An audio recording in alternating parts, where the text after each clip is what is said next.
I think we can go ahead and start. Good evening, everybody. Um, for those of you joining us, that song was by a local band, April and Vista, located here in Washington, D.C. That dog bark was my dog, Leia. I apologize for that.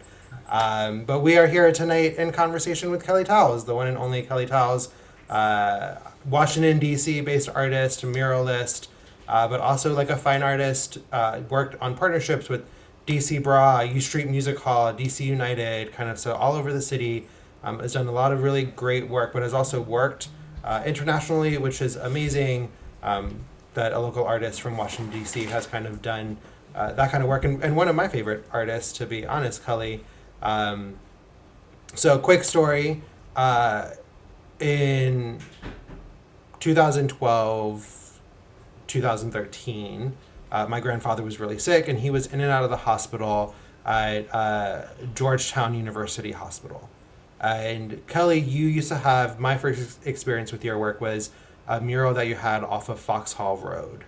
Yeah. And every day I was living at home at that time in Alexandria at my mom's house, and every day when we would leave Georgetown, we'd go Reservoir Road to Foxhall to the Key Bridge, the Francis Scott Key Bridge. And so Mm. every day I would pass your work as I was like leaving the hospital from seeing my grandfather. And I will always like that mural that I would pass. uh, I would always see as like a highlight as I was like leaving and I was like heading home. I would see that as like a highlight of my day.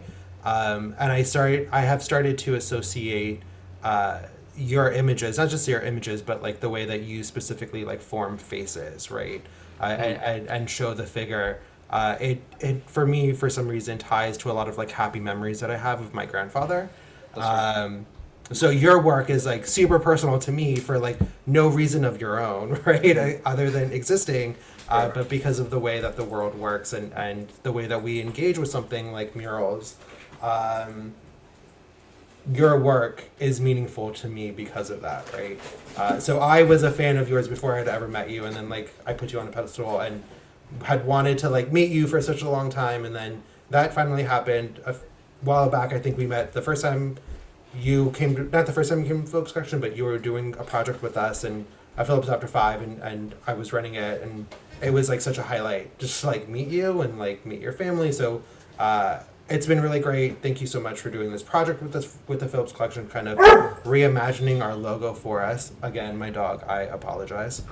Um, but I would love to, if we can, hear from you, Kelly, kind of like where you started, how you kind of got started in making art, Mm. and what your journey has been. And then for those of you in attendance tonight, please just send any questions you have for Kelly in through the chat or the Q&A, and we'll be answering them kind of throughout the program.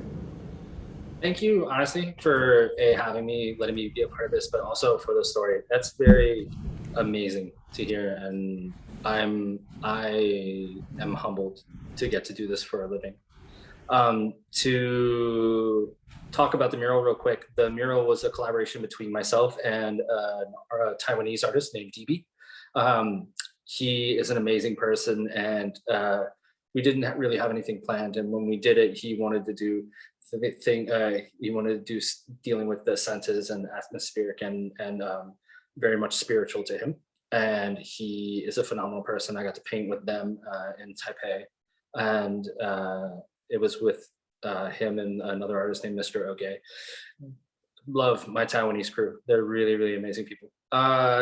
Where did it begin? Let's see. So I'm originally born in the U.S. And then me and my family moved to Australia, and I lived in the dead center of Australia for a bunch of my childhood in Alice Springs. I did have kangaroos as pets. That is not a joke. I can tell you how to take care of baby kangaroos if you need to know.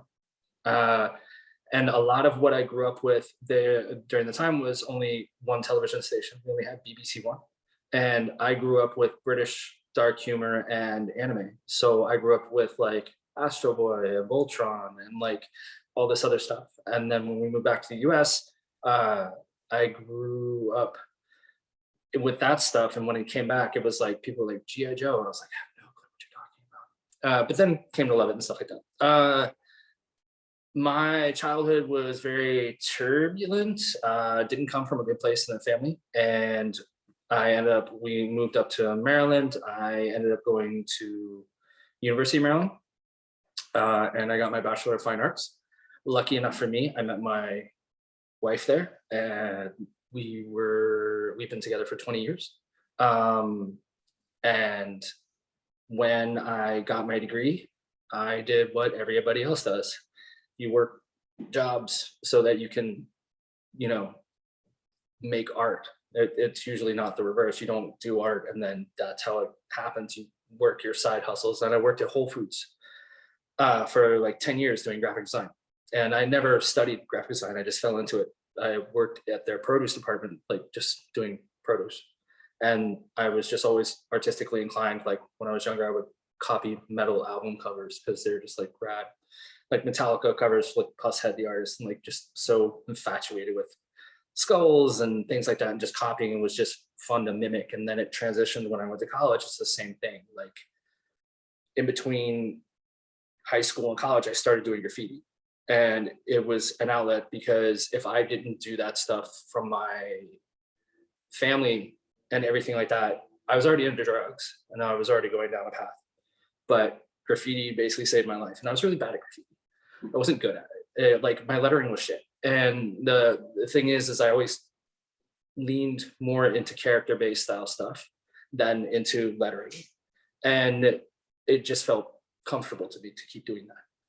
So when I went to college, you do what every college student does, I think, is you start emulating your idols and like your icons and stuff like that. One day it's Jackson Pollock, one day it's like Chuck Close, and like whatever path you're going down, you do emulation. That's how you learn, and that's a good thing, like finding your own voice is the amazing thing about being an artist.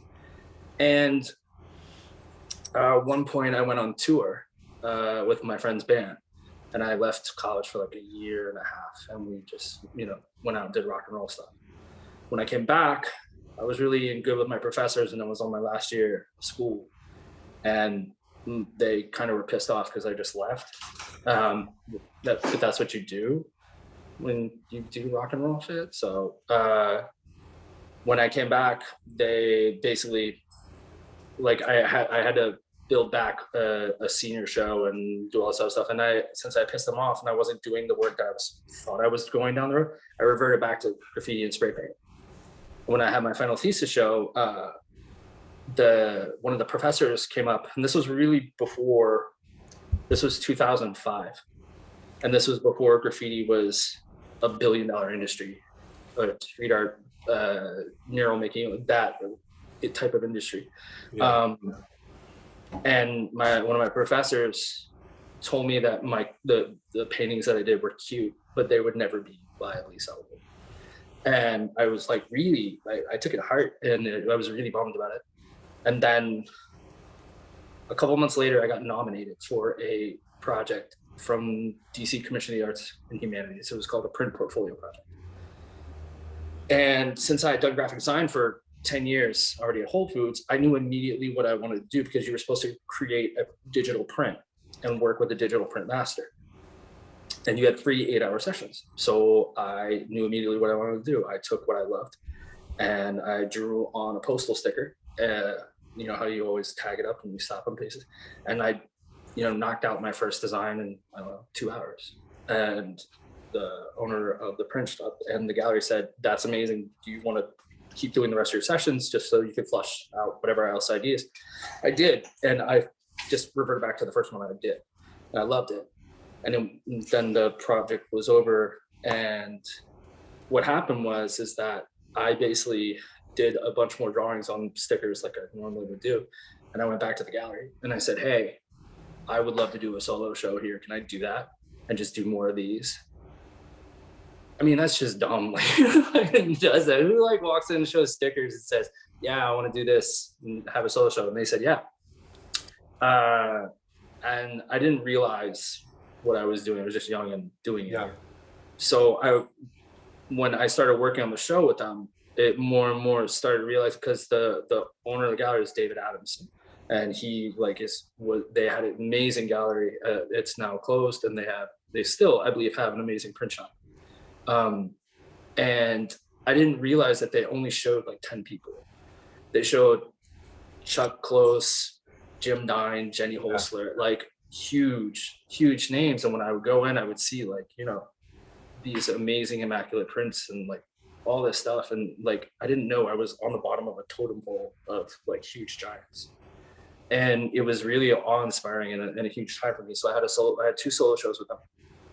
And then just did the same thing. I would work side jobs to replace the need for me to be able to work and paint. And I wish something was given to me. Like it's at that point where you're like, I wish I came from this or that and the other.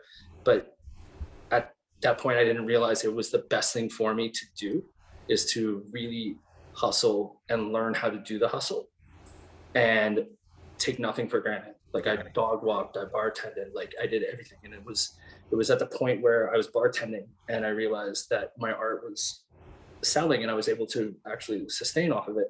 I was only able to work 1 day a week. And I just need to get rid of that and fully immerse myself into it. And then I realized once I did that, I was able to give 10,000%.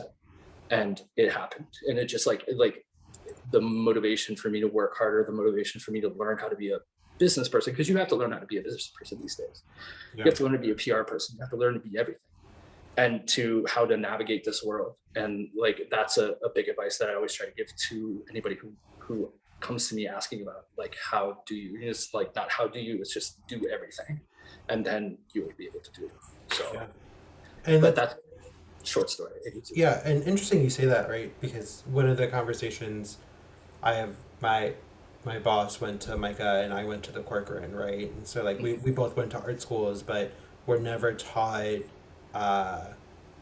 we were taught like how to, art school is kind of like a trade school, right? So you're like taught how to like make something, how to like perfect this like practice of making something, but you're never taught how to like market and sell it and do your taxes and how to price your work, or like how to write an artist statement or a CV. Like those things really aren't handed to you. So it is like that hustle, like looking at those artists who you want to be like, and saying, oh, okay, how are they doing it? Right. Yeah, that's an interesting point. Like I noticed that also in college, because like when you're in college, you don't look at your professor as a peer or somebody like that. You look at them as an established artist. Yeah. But like the realistic nature of it is that I didn't get taught how to write grants, and I didn't, all the things that you mentioned, they don't, like, I'm sure there are courses now, like back in the day, back in that time, there wasn't those courses. But in my head, I put logic together and I was like, well, why would a professor want to teach a course about getting grants when they're going after the same grant I would want to go after? Yeah. And it's just like, all of a sudden it's competition. You're just like, wow, that's weird. That's really wild. It's the same thing like being a parent. You don't like, I didn't realize like a parent, like until I had me and my wife had our son and doing the parent thing, I was like, oh, parenting is just 2 jack-offs that had a kid. Oh, okay. It's like sometimes it takes away that little special amazingness about it. It's like the child's amazing, everything like that. Like the whole thing is amazing, but it also puts it in retrospect of, you're just like, oh, I'm that regular jack-off that had a kid. But it's the same thing. Like my professor is a person working a supplemental job to sustain their career. And it took me a long time to really figure that one out. I think it's one of those things that like people are always like, oh, I didn't learn that. I wasn't taught that in art school, or I didn't learn that. But you're right. It's because like they are training their competition. Like they are applying for those same grants and the same exhibitions and kind of all of that stuff. So why would I teach you that if I also need that money to sustain my practice? Right. And speaking of your, go ahead. I think that's also why, like, I kind of stay away from grants and stuff like that. I don't like the competitive nature of something like that. I like making work and being able to do that. And if I can do it that way, then I'll do it that way. But it's very, very like, I believe in karma, and I believe being positive and trying to put forth out there. That's a lot of what I channel into my work. Is that I want to make people smile. And I want to do like work that people either laugh or comment or like, think that they get some kind of good vibes from it. And like, there's paths you can go down about doing that. And I think a lot of the grant stuff, it's smart and helps people that need that. But like, it's also so competitive and like such a stab in the heart when you don't get it. and you're hoping, Yeah. you're relying on this like 5-10,000, like whatever it is.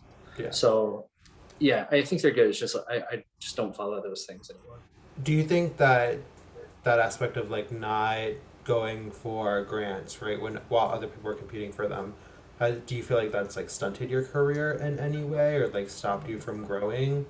Like that No. aspect of competition is ingrained in the art world, right? Like Right. you want to be seen by collectors and galleries, right? And so that aspect of competition is kind of like ingrained in in what we do. So do you feel like it stunted you in some way? Not. I don't think so. I think it's made me figure everything else out and work harder, because like it's the same thing. Like if you're a full-time artist, you have to make money appear out of nowhere, like Yeah. literally. And like during this pandemic has been crazy. Like it, like there were the oh shits and there were the what the hell am I going to do, and there and everything sorted themselves out. But it was only because like I worked really hard to figure out how to do that. But I mean, that's been my whole life. It's been my whole career. It's just like, okay, how am I gonna get from A to B? I'm not there. There's no end goal. Like there's no retirement for me. There's like, that's just a stupid idea. I want to do this for the rest of my life. I have the best job in the entire world. Yeah, man. You know, like, and it's amazing to be this right now, because even during pandemic, like artists like already quarantine themselves. They already sit in their studio for 8 to 10 hours a day, and like my studio doesn't even have windows, so like I'm in a cave and like I'm sitting there just chilling my thoughts, and I'm just like able to express myself and like relieve stress, but also like figure out what color blue I hate during that, like whatever. And it's just like one of those things. So like it's a great stress relief, but it was also like when people started doing it, I was a little bit less stressed because it was what I was doing normally. I was like, oh, this is like no different from you. And then, you know, the rest of the world is melting down. Yeah. So, I get that. but stressed, no, or stunted me, I don't think so. Just figured out working harder. And Yeah. I mean, I think that kind of goes back to like that hustle aspect, right? Like you learned how to hustle, and Mm. that's something that like we teach kids nowadays, right? Like, oh, go to college. You go to college, and then you get your dream job, and then Yeah. they no one talks about those like years in between college and dream job. That is like that hustle. Or you're working Yeah. 5 jobs a week, right? And kind of doing all these different things, and Yeah. And, but it really changes a lot of your mentality up when you realize things and notions that, like, you know, colleges are businesses. yeah, You know, they're the institutions of learning, but they're also institution of a business. Like you pay them money for you to learn something. And like basically you can learn everything on YouTube these days, which is kind of crazy. And there's people that do, you know, live sessions on how to paint this or how to do that. And like you can go down these paths now without paying like a giant $100,000 worth to get a degree, where sometimes it might not even, you know, work for you. And I'm trying to like teach my son that as well, being like, you do not have to do this if you don't want to. There's certain things you obviously do need to get a college degree for, like being a doctor or yeah, like doing law or something of that nature. But for a job like mine, like I'm not saying like anybody can do it, but you know, like you have to hustle 10 times harder than everyone else, because if you want to do this full time and you want to be independent and you don't want to do grants or galleries or whatever, you have to work yeah. hard. You have to And hustle. it's a good fact to learn, you know, but I love it. I love working. How old is your son now? 9. 9. Atticus. Okay. He is awesome. Yeah. And that portrait, I think you were telling me earlier, the portrait behind you, Mm. right? That's of your family, and that's when he was born. Right. Yeah. He was born in 2011, and we were living at 52 O Street, Artist Studios. And like, you live in a warehouse, you live in a warehouse, cold in the winter, warm in the summer, Yeah. like like you fart, everyone knows, like thin walls, like it's just crazy. But it was good for that time, and we had a blast living there. But now I still have a studio there, but we don't live there anymore. But yeah, this was the portrait I painted for my son being. Yeah. Best piece of art I've ever made. I mean, it's beautiful, and I love that it's like sitting behind you. I think nowadays it's all about like, what is your background? Like, what's your Zoom background, right? Mine is like not that exciting. Mine is definitely not that exciting. It's like cameras behind me. Like that's it. But that's, I mean, just let me know. I'll come through with paint on your wall. Okay. Yeah. Actually, come on. You're fully vaccinated. Come on through. We Yeah, right. have you. I've actually done that before. I literally like there was an auction, I'm not naming names, but there was an auction and it was good. And the auction was for an experience. And the experience was like someone, a chef would recruit in or this and that. And it was like 5-7 years ago, something like that. And someone won an auction for me, like to come and do a mural. And I basically said, hey, what would you like? And they were like, oh, I don't know, like just do whatever you want to. And I was like, okay, check it out. This is my idea. And I was like, I want to throw a gallon of paint down your stairwell and like just like bright pink, and like I did that, and then I painted characters like around it, and it was like such an amazing experience that someone let me throw a gallon of paint down their stairwell. I see you're wearing the Secret Walls shirt, and so I wonder if you can give us the lowdown on Secret Walls and Powwow DC and kind of how you got integrated into all of that, and for those who don't know, like what is Secret Walls and like Right. what is it all about? So Secret Walls is an artist battle. The very great friends of mine started this, I think, around 2008 or 2010. And it is an artist battle. And it basically is black and white. The canvas is white generally, and they have black. They can only use black. And there's no sketching on the wall beforehand. Everything is free form. Sometimes there's a topic, sometimes there's not a topic. And it can go 1-on-1, 2-on-2, 5-on-5, 10-on-10. It just really depends on what the event is. And at the end of the event, it's like the crowd participation of cheering for whoever they like the most is the winner. It is the funnest thing in the entire world. So fun. I love it so much, and it was such a brilliant idea. And it was like, I'm so happy that they're still kicking and COVID didn't wipe them out.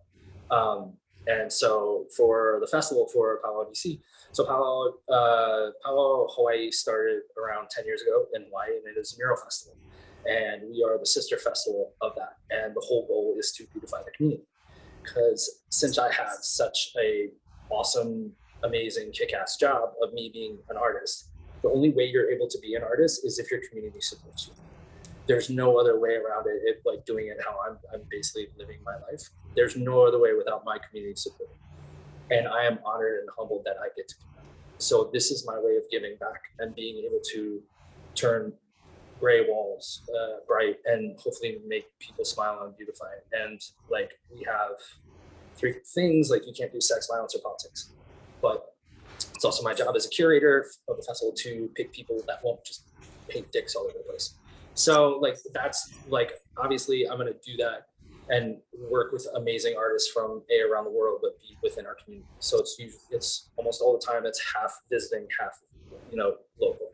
Yeah. And I love that aspect because it's what people want to do. They want to, if you're an artist, you want that peer-to-peer connection and learning and good times and going out and getting drunk and eating gross food in the middle of the night because you painted all day together. And that's generally sometimes how it does. And we get supported by our community for that. Like we work with local restaurants and they hook up our dinners, they hook up our lunches, and like shit, we even got a weed sponsor. So people come in, that's their thing. They can do it up. Like I don't do that anymore because I can't. It's just like it gets me paranoid. But it doesn't change the fact that other people coming in have this lifestyle where they want to relax and it's legal here. So whatever.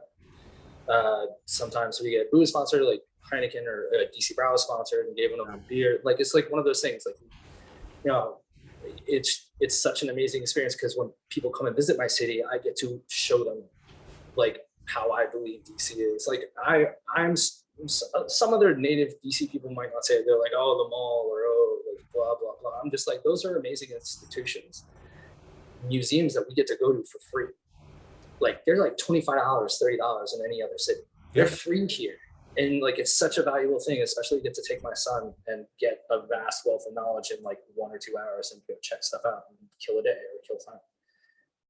The zoo and things like that, like all these things within our grasp, but like take that out of context, how amazing DC is through our food scene, through all the amazing like things that we've started popping up, because like 10 years ago, it wasn't like that. It was like a food desert, like it sucked. And like, I think the most amazing thing right now is since we have such a beautiful melting pot of a city, we have all these embassies and it's turned into this amazing thing where it's like C&E filling. not in that general sense, but just in the way it happens, of where, like, you know, there's a Cambodian restaurant that opens up, or there's like a Uruguay restaurant that opens up, and like you have to really be good at it to make it succeed. But like, since we have such a food culture in DC, like people really want it, and that's why we've been getting Michelin stars. But whatever. I mean, I'm not doing it, but like that's the things I get to show off. I get to show off my friends that hopefully I know that are opening these restaurants, or support them and get them, like stuff like that. So, and yeah, we have it once a year. And then whenever we get to do it, we usually have secret rooms, and the artists come in, they get to battle and get drunk and laugh and have a good time. I think the first time I attended a Secret Walls was when you did it at Dock 5 at Union Market. And it was like the funnest, it was like one of the funnest things I think I've ever gone to. It's like one of those things where working in programming and public programming, sometimes you come across these things and you see them and you're like, I love this so much, but I'm never going to be able to replicate this. Like, just like the environment that you have cultivated at Secret Walls is phenomenal. Thank you. Like it's like one of those things, like you kind of gotta go no holds barred on it, and just like accept that it's just going to be wild. And like obviously there's parameters, like, you know, whatever, but at the end of the day, like it's there to have fun, and people get to take art to a next level, but also community level of having it be an event. It's not cheesy or dumb.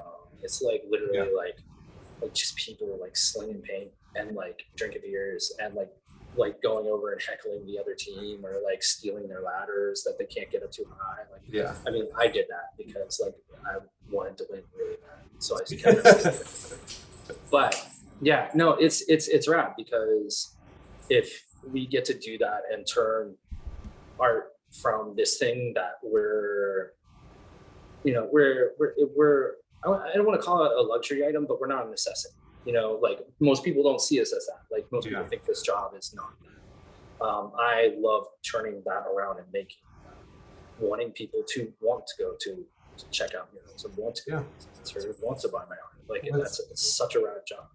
It's one of these things. I think at the beginning of the pandemic or halfway through, the past year is kind of a blur, but at some point during the pandemic, it was this like conversation of, oh, people want to go back into museums because they want to look at art, and my thought was, there's art like not inside of a museum that you can go and see. Like DC and most cities are rich of like murals across like the entire, and specifically in DC across like the entire landscape of DC, minus maybe Georgetown. I don't know. I haven't been to Georgetown in a long time, but you know, there are these like really beautiful, really rich murals across the entire city where really, if you wanted to, you could get that like art and culture aspect of it.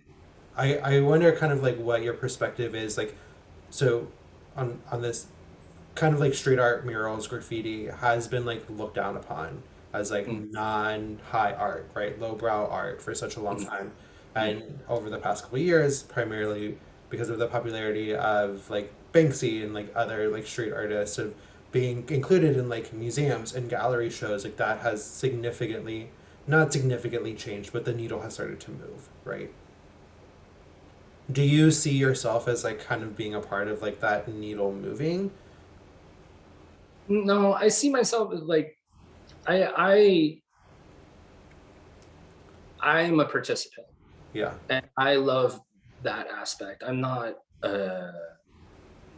some I love just making. I love making, and I love people being happy, and I love being happy. And I think me figuring out how to do that has been the best thing ever. And I love being able to participate in working with other artists and doing that, because people reach out to me all the time for like walls or stuff like that, and if I can do it and I can make it happen, cool. But like at the end of the day, like an artist making something amazing, just because I'm able to get them a wall or paint or whatever, even for the festival, it's still there. You know, they're the ones doing it, they're the ones putting in the work. And that's the biggest thing I always notice and love, is that seeing other people's work ethic and seeing how they motivate themselves and how they work and how excited they are to want to do that. And like that makes me excited and want to work harder.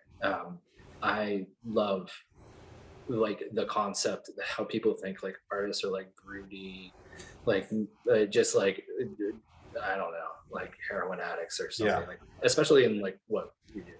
And actually, I've met some of the most brilliant people in the world, like doing this and how their introspective minds work, and like even people that are colorblind making like amazing paintings, um, and just like doing that and not giving up, or not like letting that go. And especially during the times right now, even COVID, like during things like Black Lives Matter, and artists putting their work out on the street and getting more on the thing when the businesses were board up, and like hopefully putting positive messages out there and getting people to engage and understand and do it through art has been an awesome thing to see and me to visually take in.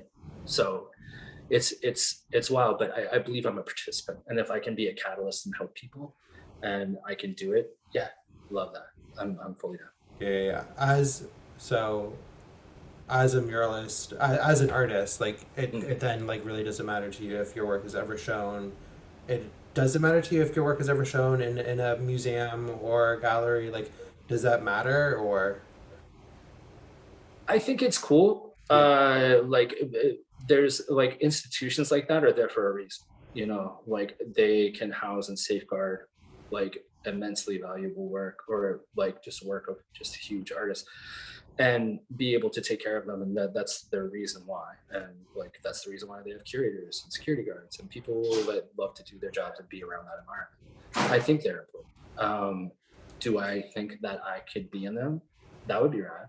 But like my ideas sometimes of translating of what a museum show would be like a little bit different uh, than I think something else. It's just I just like to go all out, Yeah. depending on what it is, and just sometimes it involves paint or whatever, and like any other artist. But like I want to put paint where they're not supposed to be, Yeah. and then that kind of like when you're in a traditional setting like that, curators sometimes don't get it or won't allow it, and then that's where it comes into the push and pull. Yeah. But I mean, if there is a museum that wants me to do a show, I'll talk to the yeah. curators at the Phillips Collection and see what we can make happen. Hey, I'm down.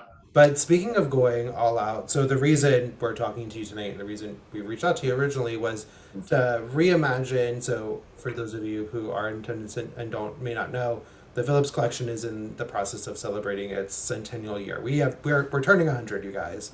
The Phillips Collection, born out of the influenza pandemic of 1919, it's turning 100 years old this year, and we have reached out to artists like Kelly to reimagine our centennial logo.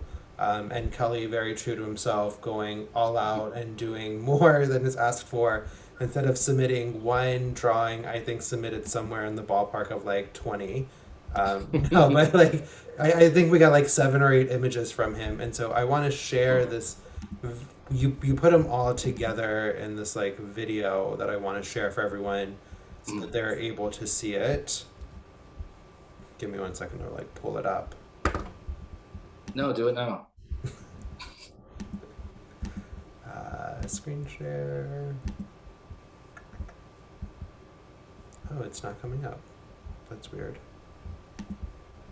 I could talk about it though. If you, yeah. Yeah. I wanted to do something like that almost reminded me of like a graffiti black book kind of, or sketchbook for anybody else. Like I just really wanted to play around with like and have fun with it instead, like, and I couldn't make my mind up on one of them, and it was just like I'm just really going to play. And like that usually is the basis and start of my work, is just like having fun and like really taking it. Even like the first 3, it's like completely graffiti, Yeah, tags and throw ups and stuff like that. And I really wanted to like completely take it away from just being the regular Phillips idea, and show that like the same talk about being in a museum, like you can like do whatever you want to. It's just like the confines or constraints of whatever like the guidelines were, and luckily you guys didn't give me guidelines, so I went for it. I do have to say the little orange holding the like 100 penment and like saying Phillips is, I think, my favorite of all of them. Yeah, I put food in a lot of my work, and generally like it's not it's not a thing. It's just like I'm hungry or I want something. And it's like literally, it's like I'll do ramen or I'll do like eggs or something like that. And it's just like I'm just generally hungry. And I don't usually notice it until after I've already done the drawing or done the piece or done the painting. Unless if like somebody's like really requesting it or something like that. So yeah, I had fun with the orange. He's cool. Well, He's we juicy. we he's juicy. We really appreciate all of these. I know I have some colleagues in our education department that have turned some of them into like stickers that we're going to be using in some like classroom activities that they're doing. We're taking one of them. So our community engagement team hands out what we're referring to as wellness kits, and they are we have a satellite center in Southeast at the Arc, um, and through the wellness kits, like we're handing out like art supplies and like PPEs to the community, kind of right around there, um, and we are literally putting those stickers in those as well. Um, Amazing. I they love it. have brought so much joy to our entire department, and we are not cool enough and deserving enough of how amazing these are. I do want to turn to some questions that we've gotten in the Q&A. Um, so this first one from an anonymous attendee says, "Where was there an arts and culture where you lived in Australia? Has Australia influenced your work at all?" Arts and culture in Australia. I remember going to like one of those nature kind of museums, and they had like the dioramas and the installations and the different like almost like a zoo setting where they had the different type of regions of kind of Australia a little bit.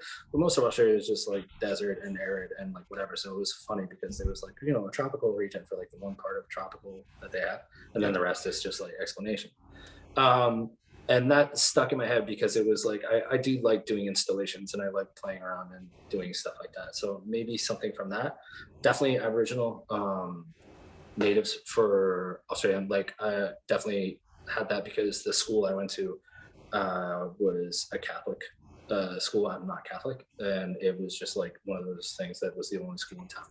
And we got to learn about customs and traditions and like eat big giant grubs and things like that, and learn how Yeah. to be there.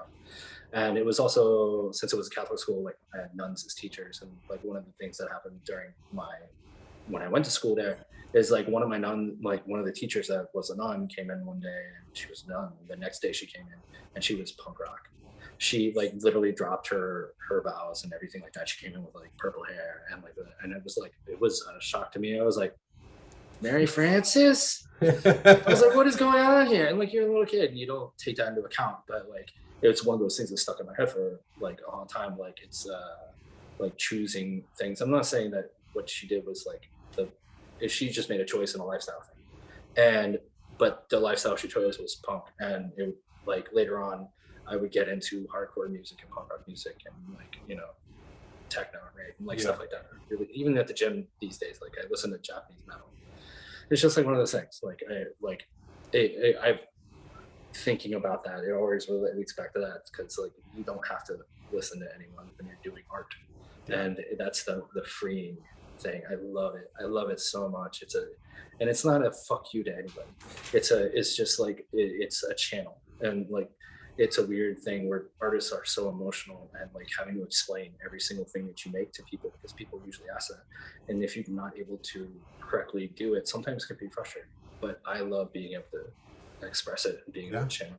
Yeah. So this one is actually another question. This question about the characters that you paint. So, what is the significance of the ski mask characters in your work?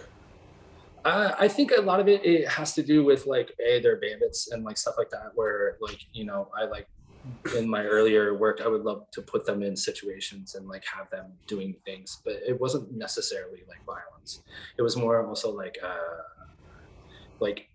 kind of your inner channel and it like you know where you have like someone that like you could have a like 80-year-old grandma and she's driving and she has road rage and she's like flicking you off and like so pissed and like whatever. She looks like a different person. Yeah. She looks like she's coming out of her skin or whatever, and she's just wild.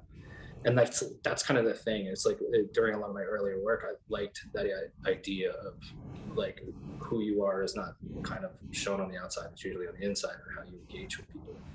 And like it's very few that are able to like really contain themselves like to their true nature, or whatever it is, like however that would be. So yeah, it's double meaning. Like it means like revealing your kind of self, but it also does mean like ski masks are cool. Yeah. I dig them. Bandit masks are rad. Like it's just funny. Like people getting oranges. Not necessarily. Yeah. But that's also like graffiti roots. Like you would definitely want to hide your face and do that stuff. Like, Yeah. Very, very true. So this is I think my favorite one so far. Somebody wants to know, what was your favorite anime growing up? I mean, definitely Astro Boy. The stuff that I watched, I'll tell you, like there's no one top favorite because they're just a ton there. But what I watched on the regular was Astro Boy, Voltron, Danger Mouse. It's not anime, but with the goodies, the young ones, there was British comedies. Just found them hilarious, like Monty Python. It's like the dry, dead, like dark humor of British stuff. And like my wife doesn't take that stuff. Like I still watch anime to this day. I keep current with everything that's going on. What anime are you currently watching? Anything that literally has a new episode right now. So like I have a Crunchyroll subscription, and then like a lot of my process will be me sketching, drawing, and working. I'll have 2 iPads or whatever, and one iPad will be actually what a show is going on, and then I'll be sketching and working in front of that. And if there's no current new episode of whatever, then I'll just watch reruns of something really chill and light, like Food Wars or something along the nature. But like the Demon Slayer that's out right now, love that one. Can't wait for the movie to come to the US because it's been forever and it's just pissed me off.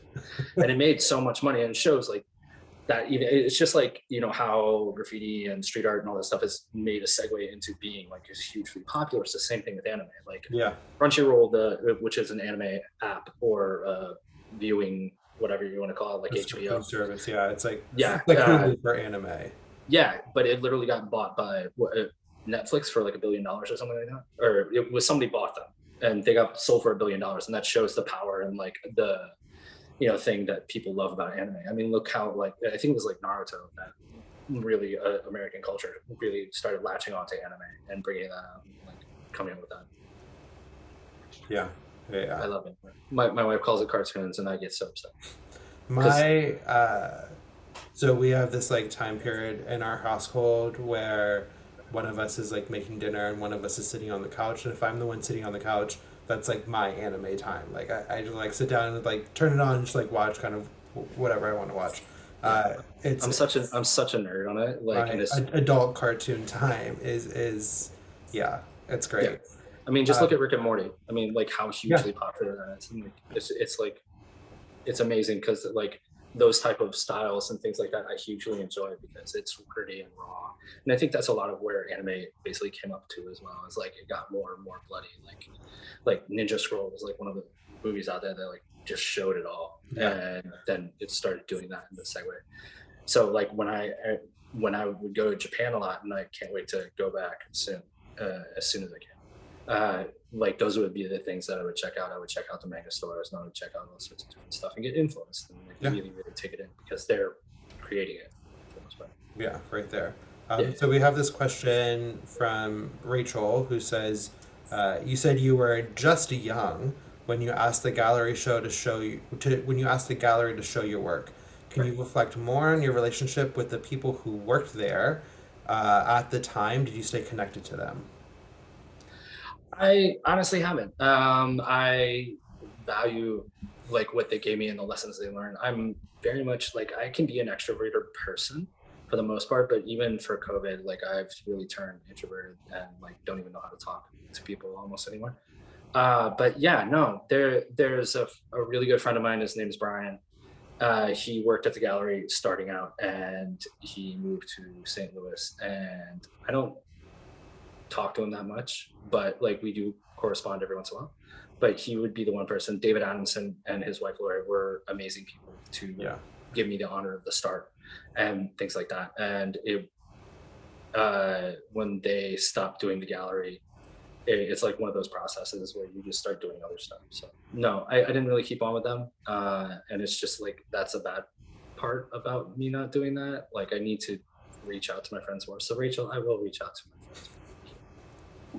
friends. It's one of those things. You, as you were saying, like you kind of are involved in this like hustle, right? You're like constantly going. Sometimes like you forget to do things, right? Things drop off, and Yeah. there are unfortunately only like what 24 or something like that hours in a day. So Sleep. yeah, you gotta sleep sometime, right? Yeah, I mean, but that's also and it's not an excuse. It's just that thing that, like, when and what I have is my own business. When you run your own business, you have to really work hard. And then Yeah. when you have a child, like, you have to make sure that you keep that thing alive. And then you have a dog, and that's another thing you have to keep alive. So it's like you're spinning in circles sometimes, but like, if you can make it work, you can make it work. And I think that's a reflective thing on myself. If I would like to be able to break out of this thing of like being able to communicate with my friends more, just like dedicate 15 minutes one Yeah. week or something like that and just ping them. So that'd be Say, good. hey, what's going on, or give them a Hey, call. And not that hey, bro. people call each other anymore, but you could just Nah. call them. Yeah. So we I are. mean, thank God for FaceTime and Zoom and stuff like that, so that people can actually connect. Because I think that's a huge thing that you're able to see someone's face and expressions and laugh with them and like, or piss them off and like see that they're pissed and then you're like, yes, I did it. I did it. Mission accomplished, right? Fuck you. Put up Yeah, no. put up the banner now. Oh, We are over time, but there is one more question here from, and thank you all for hanging on. If you want to hang on for a little bit longer, Kelly and I are happy to keep talking. yeah. Do you have any graffiti artists that have had a particular impact, that have particularly impacted you? Barry McGee. Barry McGee is like one of my top all-time favorite people who, when he was coming up and making his work, like I've never met him before. I hear he's a very awesome, reserved person. But the thing is that I think he's true to his nature. But his work was something I would just like jaw dropped because he was one of the people that made the segue, like doing graffiti and bombing and stuff like that, and then started just turning it into murals, and then all of a sudden like uh, what's his name, curator, mega curator of New York, went to LA. He started showing up, and it's when he had the show in New York that he basically stacked trucks and cars and stuff on top of each other and graffiti them and like just changed the whole environment of a show and like being involved with like the legendary shows like Beautiful Losers and stuff like that. Yeah, like he is definitely one of the people that I put on a pedestal. And just like I think it was when I was on tour and with doing music stuff, and then I met my first asshole, like this celebrity asshole, and it was like a shocker. It was just like, oh, like this person's really rad, and then all of a sudden they treat you like shit, and you're just like, oh, fuck you. And then it took like that kind of stigma of people are amazing and cool because they're celebrities, and it's not that anymore. It's just like they're regular ass people. They just do a different job. Yeah. And I love having that logic because I've had friends that are celebrities and stuff like that, and just treat them. Jeffrey Deitch. Yeah, that's right. Very good. But treating them like a regular ass person, and I think most people appreciate that and want that. Yeah. So yeah, but I'd probably pee my pants a little. Jeffrey Deitch, yeah, amazing curator. Yeah, he put Barry McGee up and for that show. It was really phenomenal. I was lucky that I was so into it and got to go to the show. Yeah. I'll keep going. You want to keep going? We have two more questions in the Q&A unless people send some more stuff. Do you have any repeating characters in your work? I think so. I think it's just my work's like definitely bounced around a lot. Yeah. Right now, it's usually ramen. Like I say, I'm hungry, so like I've gotten really into the food-based thing. But I've been doing a lot of tile work, where I've been engraving tile, dyeing it, and like putting in these panels. And like basically, it looks like you've ripped out a panel from like a subway station in Japan or Tokyo, and like, but putting kind of these pop icon references and just really having fun with it. And I'm really loving traveling down that route because I'm doing it in the natural tile and then I'm actually painting it as well. And then it comes back to the graffiti elements as well because I get to vandalize them. And I actually did one piece.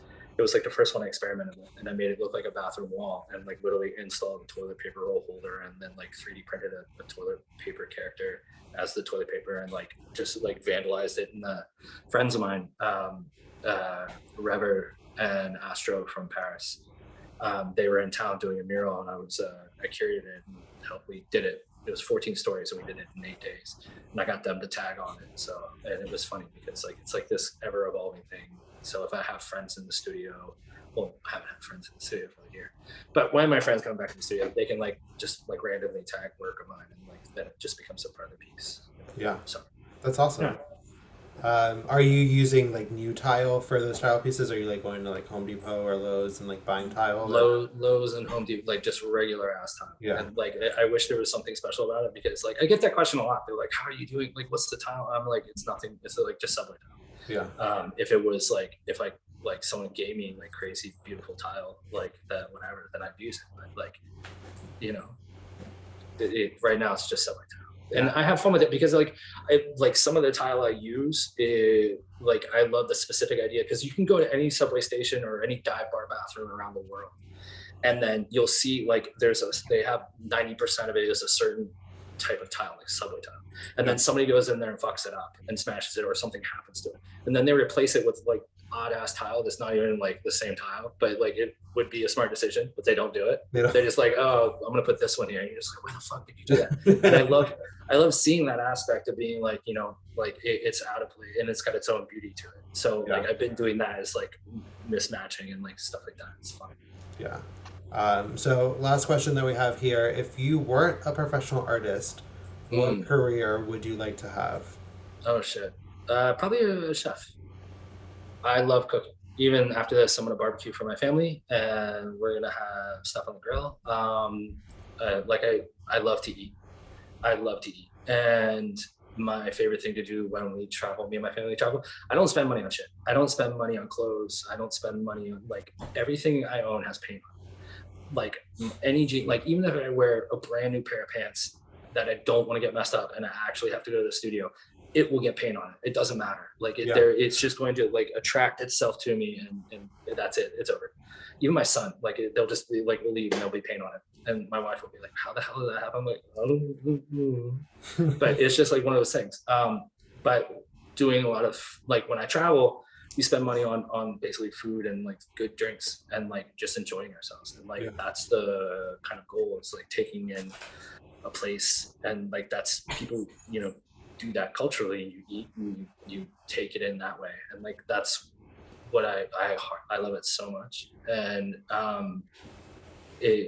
would probably be a chef. I think if I could remember stuff better, recipes and stuff like that, I could do it. But yeah, I love that aspect too. Like, you know, watching all those cooking shows and like going through it. Oh my God, Amazing Race like saved us during COVID. Like we went through the entire goddamn like the entire thing catalog of Amazing Race. It's like 30 something like seasons or something like that. Yeah. Thank God for Amazing Race, even though it's not really food, but it was travel. Whatever. Well, Kelly, I think that's all the time we have for tonight. Thank you so much for reimagining our logo for us and giving the Phillips collection that beautiful juicy orange that's saying Phillips collection.